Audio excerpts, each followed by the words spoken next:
Harper Collins Publishers Limited is pleased to present an unabridged recording of Stephen Fry Reed's children's short stories written by Oscar Wilde.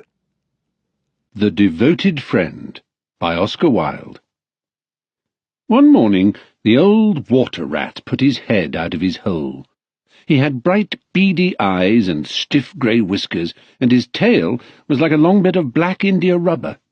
The little ducks were swimming about in the pond, looking just like a lot of yellow canaries, and their mother, who was pure white with real red legs, was trying to teach them how to stand on their heads in the water.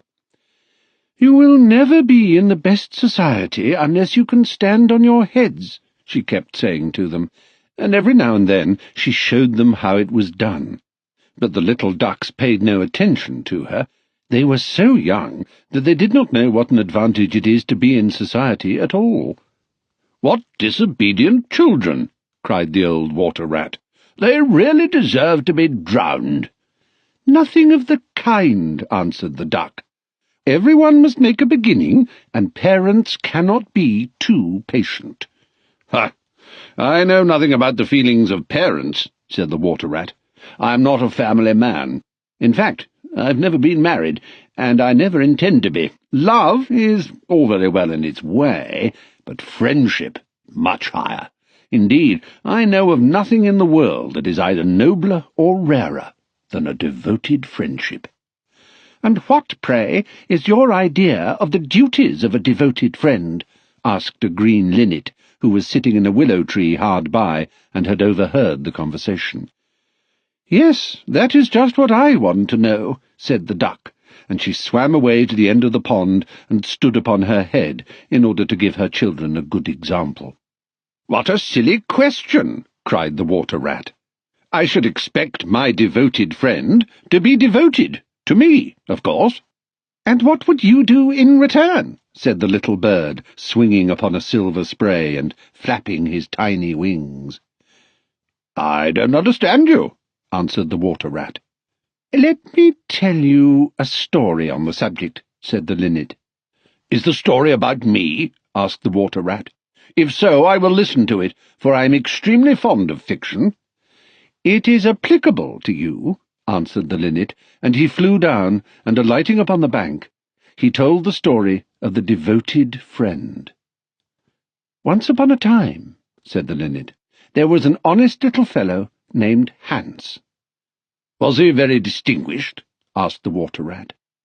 "No," answered the linnet, "I don't think he was distinguished at all, except for his kind heart and his funny, round, good-humoured face. He lived in a tiny cottage, all by himself, and every day he worked in his garden. In all the countryside there was no garden so lovely as his.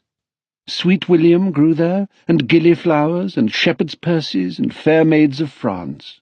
There were damask roses, and yellow roses, lilac crocuses, and gold, purple violets and white.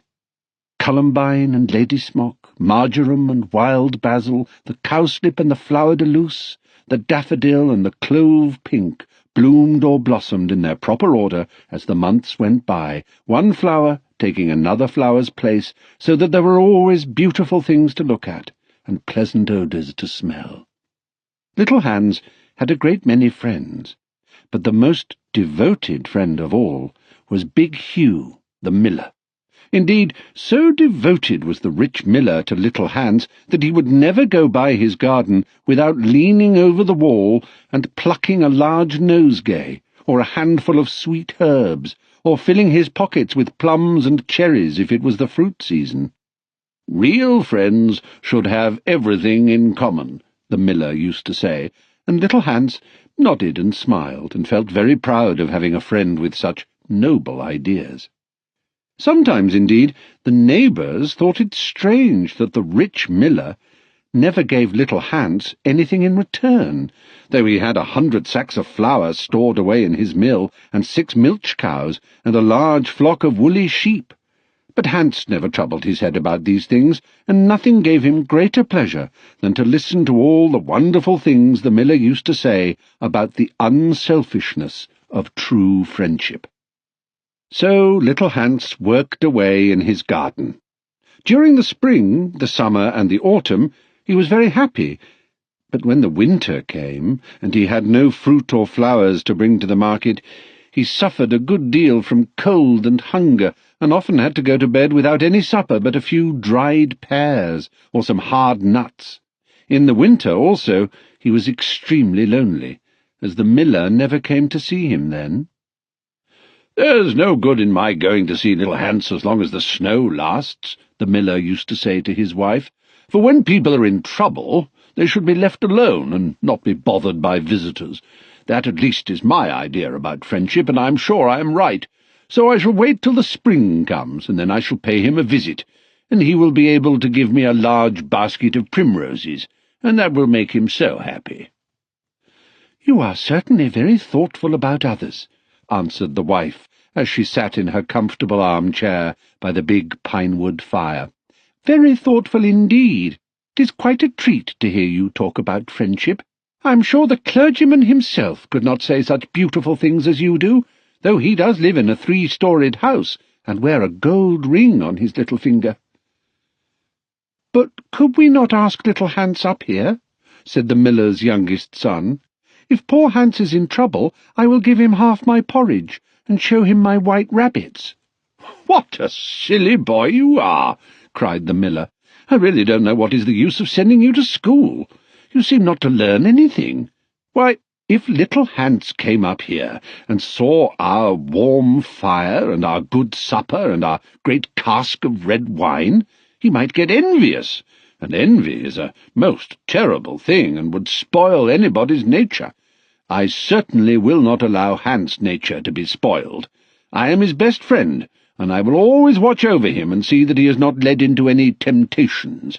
Besides, if Hans came here, he might ask me to let him have some flour on credit, and that I could not do. Flour is one thing, and friendship is another, and they should not be confused. Why, the words are spelled differently, and mean quite different things. Everybody can see that." "How well you talk," said the miller's wife, pouring herself out a large glass of warm ale. "Really, I feel quite drowsy. It's just like being in church." "Lots of people act well," answered the miller, "but very few people talk well, which shows that talking is much the more difficult thing of the two, and much the finer thing also." And he looked sternly across the table at his little son, who felt so ashamed of himself that he hung his head down and grew quite scarlet, and began to cry into his tea. However, he was so young that you must excuse him. "Is that the end of the story?" asked the water-rat. "Certainly not," answered the linnet. "That is the beginning." "Then you are quite behind the age," said the water-rat. "Every good storyteller nowadays starts with the end, and then goes on to the beginning and concludes with the middle. That is the new method. I heard all about it the other day from a critic who was walking round the pond with a young man. He spoke of the matter at great length, and I'm sure he must have been right, for he had blue spectacles and a bald head, and whenever the young man made any remark, he always answered, 'Pooh!' But pray, go on with your story. I like the miller immensely. I have all kinds of beautiful sentiments myself, so there's a great sympathy between us." "Well," said the linnet, hopping now on one leg and now on the other, "as soon as the winter was over, and the primroses began to open their pale yellow stars, the miller said to his wife that he would go down and see little Hans. "Why, what a good heart you have!" cried his wife. "You are always thinking of others, and mind you take the big basket with you for the flowers." So the miller tied the sails of the windmill together with a strong iron chain, and went down the hill with the basket on his arm. "Good morning, little Hans," said the miller. "Good morning," said Hans, leaning on his spade and smiling from ear to ear. "And how have you been all the winter?" said the miller. "Well, really," cried Hans, "it's very good of you to ask, very good indeed. I'm afraid I had rather a hard time of it, but now the spring has come, and I'm quite happy, and all my flowers are doing well." "We often talked of you during the winter, Hans," said the miller, "and wondered how you were getting on." "That was kind of you," said Hans. "I was half afraid you had forgotten me."